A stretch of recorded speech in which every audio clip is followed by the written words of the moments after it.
সম খায় বসিলাম গড়ে মায়ের সঘনে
আমার মা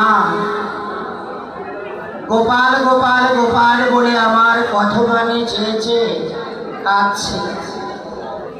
আমার মা যদি না কাঁদবে প্রাণ আমার কাঁদবে কেন? বৈষ্ণবগণ, এখানে আস্বাদনের বিষয়, এই জগতে যতজনই ভালোবাসে কোনো না কোনো স্বার্থের জন্য, শুধুমাত্র ভাই শুধুমাত্র তিনজন ব্যক্তি ভালোবাসে স্বার্থ ছাড়া। একে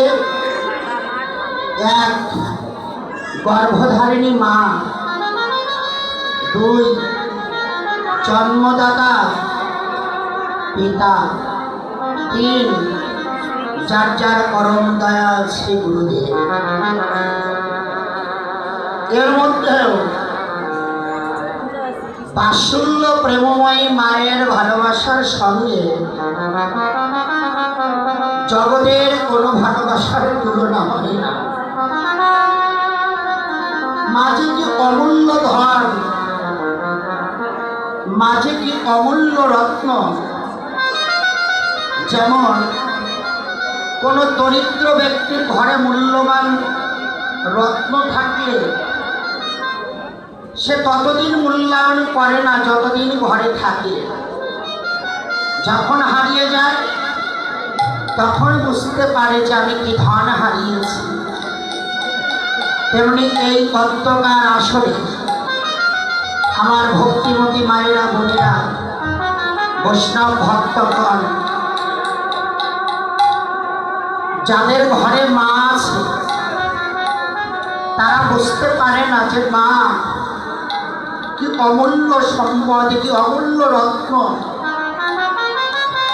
জগতে যতজনই ভালোবাসে মায়ের মতো করে জগতে কেউ ভালোবাসে না। তার আছে সে বোঝে না, বুঝতে পারে কে? যেজন জন্মের মতো হারিয়েছে। একটু পরে বাবা একটু বসে।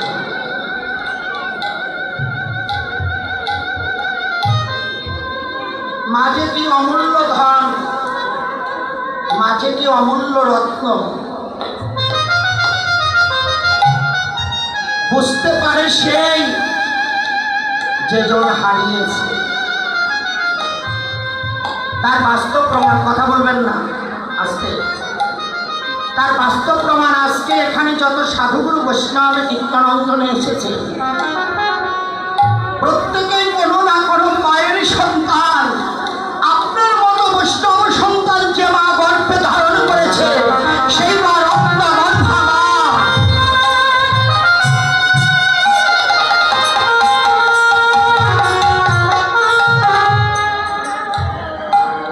মায়ের ভালোবাসা কেমন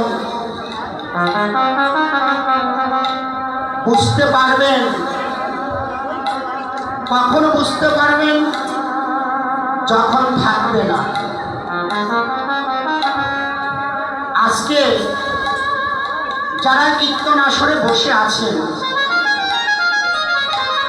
যার ঘরে মা আছে, আসবার বেলায় মাকে বাবাকে প্রণাম করে আসলেন। মা বললেন, খোকা কোথায় যাবি? আপনি বলেছেন ভাঙার হাট কীর্তন শুনতে যাব, মা আশীর্বাদই করো। পরিবারে কেউ না জিজ্ঞাসা করলেও মা বলেছে যাবি তো, ঘরে আসবি কখন? তুমি বললে মা 10টা অবধি কীর্তন শুনে আমি চলে আসবো। চিন্তা করুন মায়ের ভালোবাসা কেমন প্রমাণ করতে চান, এখানে প্রমাণ পাবেন। আপনি 10টায় ফিরতে চেয়েছেন, রাত 2টো 3টা বাজতে ঘরে যাবেন। এই কথা বলো না, রাত 2টো 3টা বাজতে ঘরে যাবেন। ঘরে গেলে দেখবেন পরিবারের স্ত্রী, পুত্র, কন্যা, ভাই, বোন যারা আছে সবাই খেয়েছে, শুধু না খেয়ে বসে আছে তোমার মা। গভীর রাত্রে ঘরে গেলে দেখা যায় সবাই ঘুমিয়ে যায়, নিভু নিভু প্রদীপ জেলে বসে থাকে তোমার বৃদ্ধা মা। সন্তান যদি সারা রাত ফিরে না যায়, সবাই ঘুমালেও মা ঘুমাতে পারে না। এই হলো মা। সন্তানকে জন্ম, আমার জীবনে একটা বাস্তব প্রমাণ দেখেছি দিদি ভাই। এক গর্ভবতী মা 9 মাস অতিক্রম হয়েছে, প্রসব ব্যথায় চিৎকার করছে।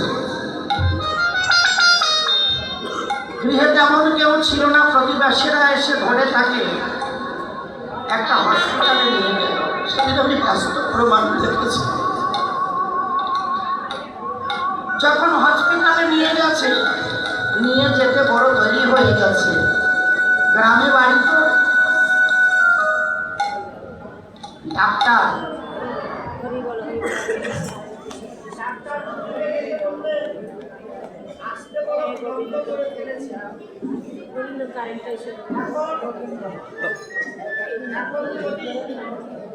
মাকে বাঁচাতে চান, মাকে বাঁচালে সন্তানের প্রাণ চলে, আর সন্তানকে বাঁচালে মায়ের জীবন চলে। সন্তানকে বাঁচালে মায়ের জীবন চলে যাবে, মৃত্যুর সঙ্গে পাঞ্জা লড়ছে মা। ডাক্তারের হাতখানা কাছে টেনে নিয়ে বললেন, ডাক্তার বাবু, আমারে প্রাণ চলে যায় যাক, আমার জীবনে গেলেও যেন আমার খোকা বেঁচে থাকে।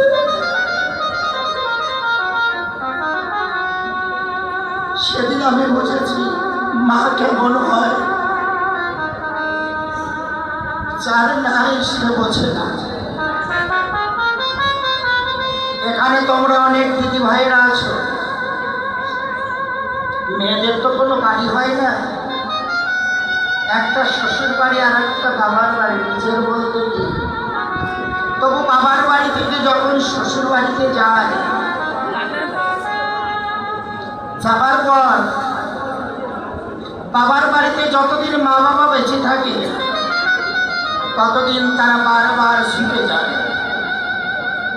বাবা যখন হারিয়ে যায়, বৃদ্ধ মায়ের আঁচল তলে গিয়ে দাঁড়িয়ে মাকে বুকে জড়িয়ে ধরে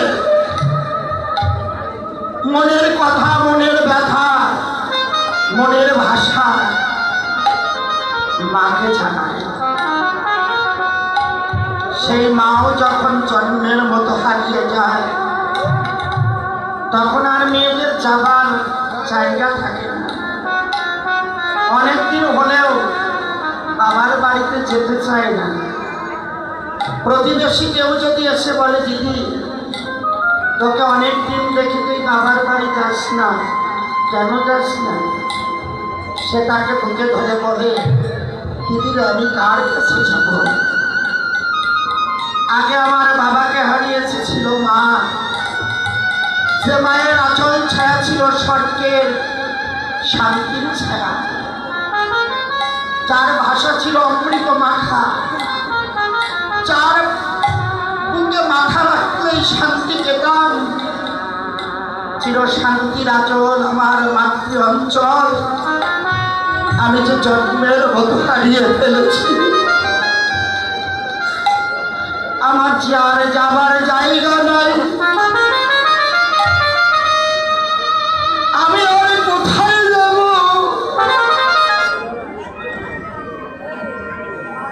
অমূল্য রত্ন, মাঝে কি অমূল্য ধন, জগতে বুঝে কারা? যারা জন্মের মতো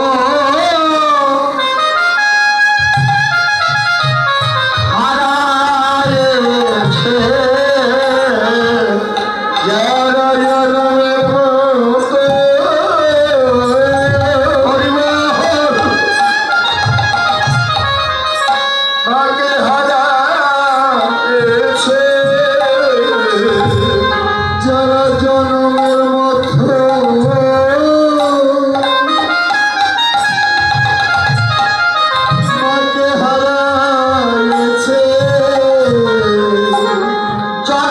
তারে মতো দুঃখী। আর কে